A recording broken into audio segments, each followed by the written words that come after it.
So, who is the GOAT? Reading plan and discussion questions.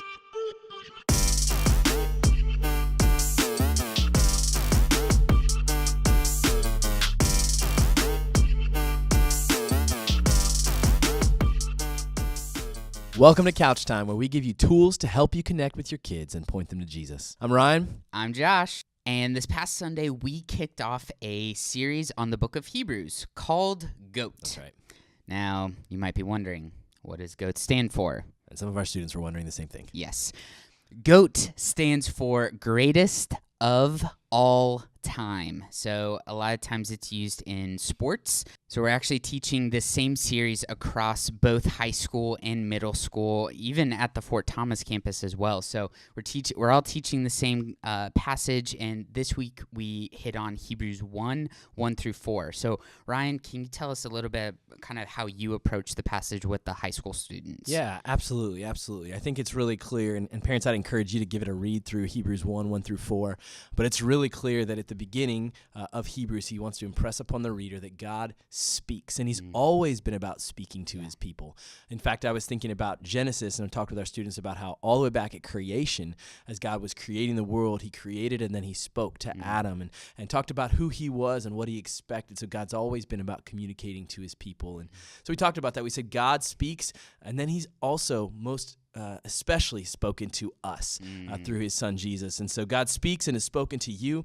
And then we talked about how we need to pay attention to Jesus because he is the GOAT, the greatest of all time. And so when you read through that little passage at the beginning of Hebrews, you see things like he's an heir, he's a creator, he's an image bearer, he's an upholder, he's a purifier, he's a ruler, and then it lands on he is superior to angels. And so just got to talk about he truly is the greatest of all time and what that really means for us. And so I think it was a great start. I was excited to get rolling. What about you? Cool. I mean, how did you set it up? Yeah. So, very similar, just with no one is greater than Jesus, just very simply. And there's 3 points I sort of hit on. So the first one was Jesus is the best way for God to show his love for us. And so it was actually kind of this idea of in-person versus texting or direct messaging. Okay. So it says, long ago, at many times and in many ways, God spoke to us through our fathers by the prophets.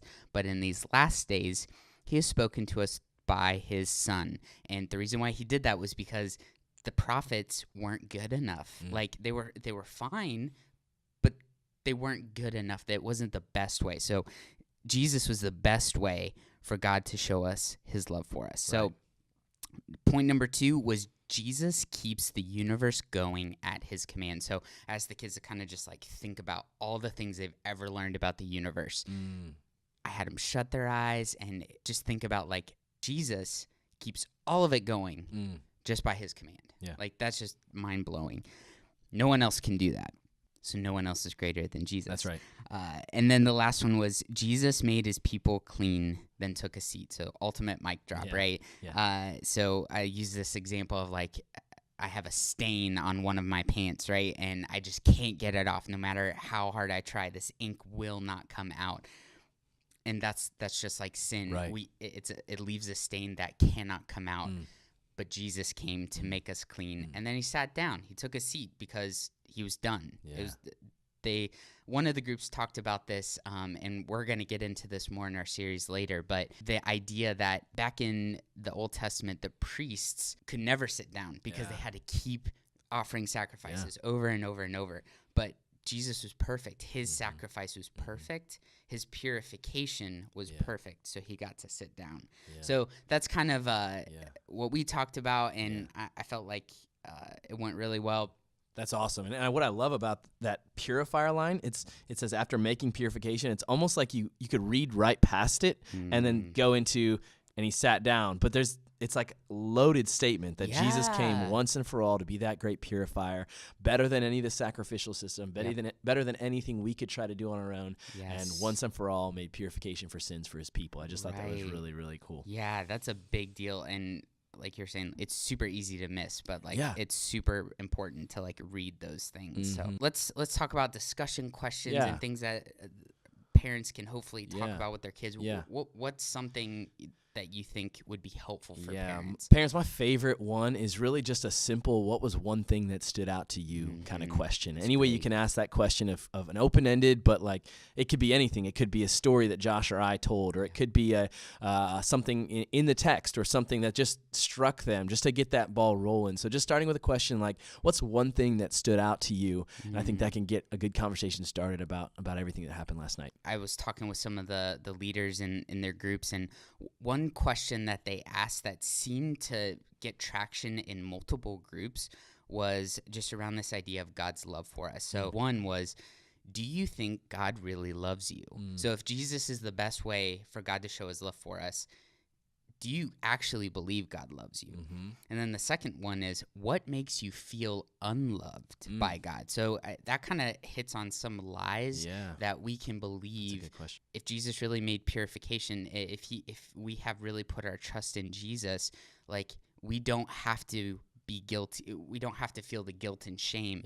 So what are the lies that we're believing about who God is or how bad we are that would maybe make us think that God doesn't love us? That's really good. Another great question, I think that would even just fit with both of what we talked about, was just looking for what's one characteristic of Jesus that stood out to you.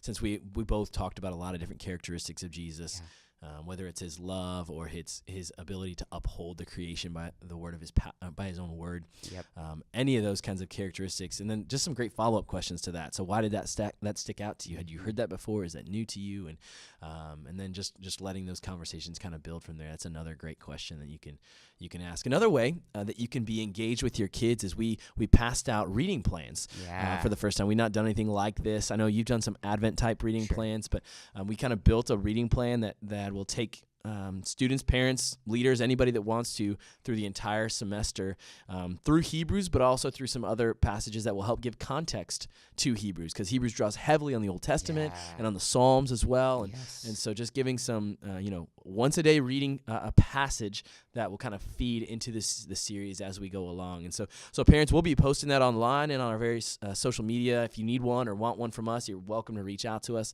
But that would be a great thing that you could do, even as encouraging your kids to read along, but also you could jump in on the plan and read along as well and see what the Lord would do as you dive into the Bible together. Well, guys, thanks so much for listening to Couch Time, and we hope that some of these tools were really helpful for you to connect with your kids, maybe give you ideas, and really just with the ultimate goal of pointing them to Jesus. And parents, just remember, we love you. We are praying for you. We have your back. We're on your team. And until next time, grace and peace.